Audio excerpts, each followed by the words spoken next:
first of all, like we have an incredible community across the ecosystem, but then going into the more wider adoption, it requires a bit more work. For example, scalability is one of the topics that I'm researching quite a lot these days. So how do we take the tech and actually scale it to the wider audience and all the application layers?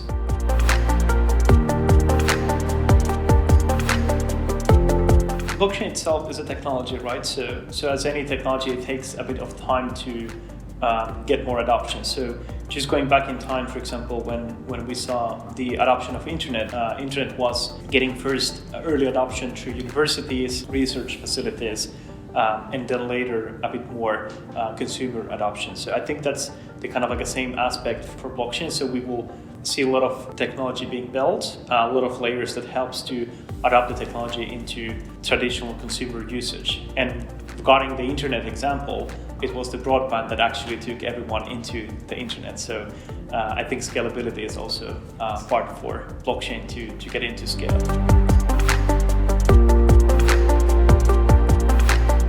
For me, I think what was fascinating to see is that you have this great accessibility. It can be financial services or non-financial use cases. So I grew up on the internet, so I had the access to all the information globally. We have Wikipedia, you can create relationships with people that you have great distance with. And with blockchain, I saw this ability that it creates the equal access to everyone to participate the same financial or social opportunities. And the end result is also that everyone who are contributing, they also are governing these protocols and participating in how the networks will be built in the future. And I think today, if we look into what I wake up for every day, I think just to innovate. So I'm very into building new things, and the blockchain space is where there's a lot of things to do at this moment, so that keeps me very busy.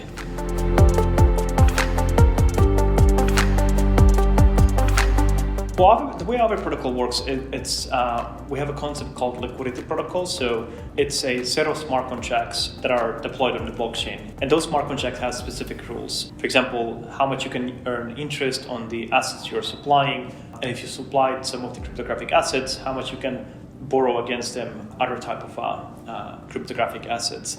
And the protocol is something that we develop, but the Aave DAO, a decentralized governance, is actually governing the protocol and making decisions on how to improve it in the future or change different kinds of parameters.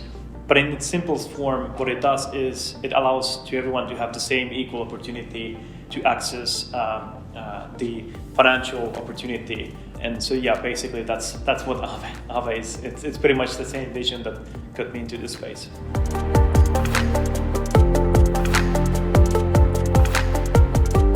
It's quite interesting because Go is it's launched on the testnet, so it's not on production environment yet. But what Go actually does, it creates the ability for the Aave ecosystem to have a native stablecoin and use the revenue that it gets as a DAO and direct them into the initiatives that are within the Aave ecosystem.